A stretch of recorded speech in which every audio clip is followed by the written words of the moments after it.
It is finally time for me to review the most anticipated movie of 2024, Godzilla x Kong: The New Empire. Today we will discuss the good, the bad, and the ugly about this movie. This is going to be a spoiler review, so if you haven't watched it, make sure you've seen the movie and come back to the video. Let me start off by saying this movie was absolutely amazing, and it gave the fans exactly what they were looking for from these monsterverse movies. Ever since the first trailer came out, people have been more and more hyped about the movie up until the release date, and the movie definitely delivered. Let's start the review by talking about the good about the movie, Titan characters. I cannot think of one single character that has disappointed me. Each Titan has their unique personality and is very interesting to watch them interact with each other. Kong especially stole the show in this movie. His whole character arc, going from lonely monkey trying to find a place in the hollow earth to finding his people, is amazing to watch. Kong's characterization and his human side is also so interesting to watch, which makes him very unique to every other ape we see in the movie and makes us realize why Kong is so special. This is in complete contrast to Scar King, who is by far the most evil and interesting villain we got to see in the monsterverse so far. He was cruel and relentless, and the best part was his personality. On top of committing all the cruel things like torturing and killing his own people, I mean, the guy 200 pumped Zuko's mom right in front of the poor guy while smiling. Like, this guy needs to be checked up. He is also very smug about it by constantly taunting his enemies, like when he laughed in Kong's face, which he would regret later in the movie. The thing I love about Scar King is he's not the biggest threat that we were promised when we saw him in the teaser, with all the bones around him and his growl. I ain't gonna lie, when I saw him I was like, oh, this monkey is gonna destroy Godzilla and Kong. But after watching the movie, he was pretty weak, and I think this was intentional and makes him in a way a better villain, since he uses fear and torture to control his army rather than strength. And I personally enjoyed every scene Scar King was in, and this might be an unpopular opinion, but I think Scar King is the best villain in the monsterverse. Lastly, we have to talk about the absolute unit that is Godzilla. Even though Godzilla was sidelined almost all of the movie, every time he did show up on the screen, it was absolutely beautiful. He stood on business and had that on-site mentality the whole movie. He didn't let anything slide, and he would make quick work out of Skyla and Titanus Tiamat, who were constantly causing him trouble. He also put up a very good fight against Shimu and Scar King, and after this movie, Godzilla is undoubtedly the strongest Titan in the monsterverse by far. Also, his power-up scenes were so good. It made me wanna bust a nut, bro, almost. Although he does need to work in his aim, like, bro. What are you aiming at? And I think the reason why this movie is the best movie in the monsterverse is because of one thing. Titanus doll! This guy single-handedly carried this entire movie, especially him stealing Kong's food and then Kong crying about it. What more could you guys want? Now, an underrated character was Zuko. His introduction was very funny, and watching his relationship with Kong develop was the highlight of the movie. It was like the monsterverse version of God of War, where Godzilla is Kratos, like a parental figure, and Zuko is Atreus, the rebellious son. Mothra was another great addition to the movie. Even though she had a brief appearance, she was crucial to the plot and brought Godzilla and Kong together. While Godzilla is restorer of balance, Mothra is restorer of peace, which is why she's the queen of monsters. The thing I absolutely loved about the movie was obviously the battles. As viewers, we mainly want to see one thing from these movies: big monster fight, and this movie delivered it perfectly. There were lots of fight scenes in the movie, and all of them were fun and enjoying and thrilling to watch. Godzilla vs Skyla, Godzilla vs Tiamat were absolutely insane to watch. Even though they're like a Minecraft speedrun, it just showed how powerful Godzilla really is, making such quick work out of these powerful titans. And I'm never going to forget Kong vs the three monkeys.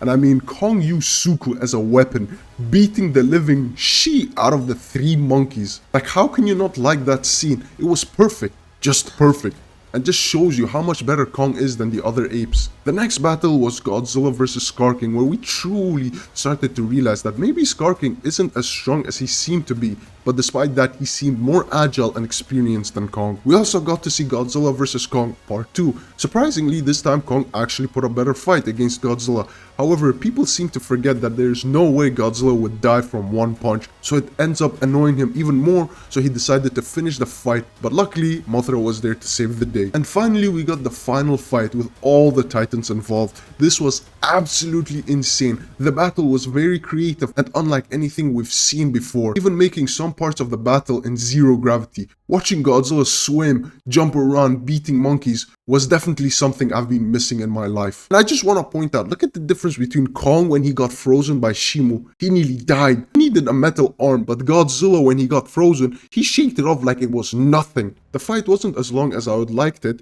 but it was epic nonetheless. And I'm glad it didn't get cut off by humans like in the other monsterverse movies. Watching Scar King used as a ping pong ball was very satisfying, and the only thing missing from the fight was Mothra, but she was too busy dealing with the other monkeys in Hollow Earth. What I also love about this movie was the visuals. This movie was absolutely beautiful. The CGI was flawless all time, especially Kong scenes which were beautiful. The movie had many beautiful shots and location, and it took us to places we've never been before and made the Hollow Earth feel very real and lifelike.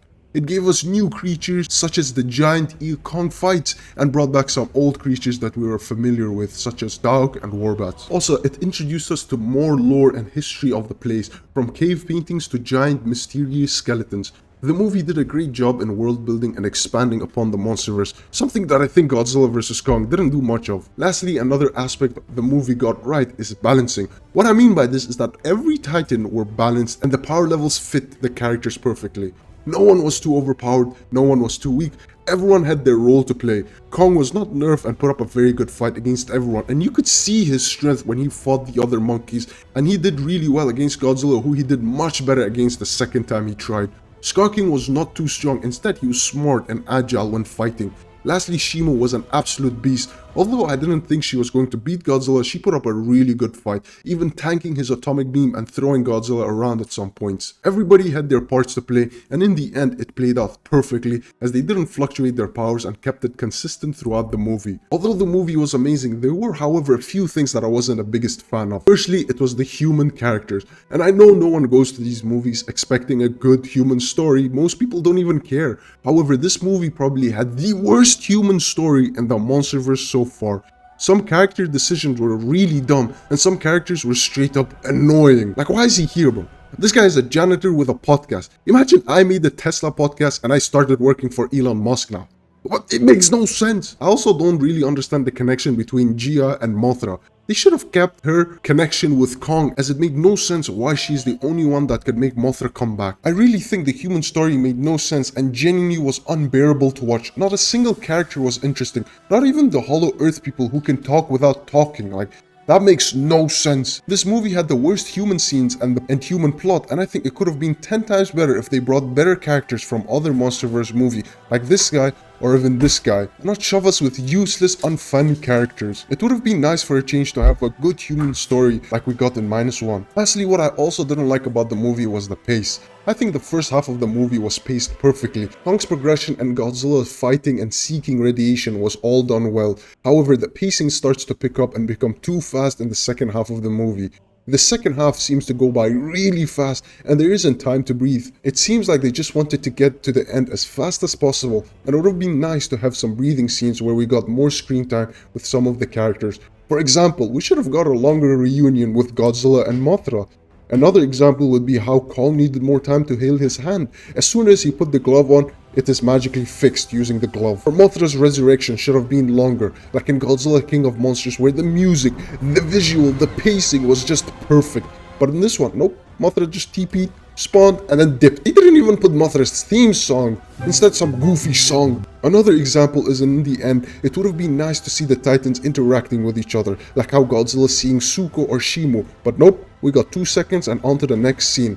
I mean, how did they depart? Did Shimu bow to Godzilla? What was their interaction like, and so on? This is a slight con that I didn't like about the movie, is that before the movie released there were too many spoilers. Like, we got a new TV spot that leaked half the movie every day. Like, bro, imagine how cool it would have been seeing some of these scenes for the first time, like Kong vs Shimu or Kong's face when he was fighting Godzilla. Hopefully the next movie can address these issues, but despite that, this movie was phenomenal and will probably stay as my favorite movie of 2024. And I believe that this is the right step for the Monsterverse and hope the next movie fixes the mistakes this one made. I would rate this movie an 8.3 out of 10. I mean, Kong uses Mini Kong to beat other monkeys. How can you not like that? Is this the best movie in the Monsterverse? I am not sure, but it is definitely up there for sure. Let me know if you'd like a video about this topic, but anyways, hope you liked the video. Peace.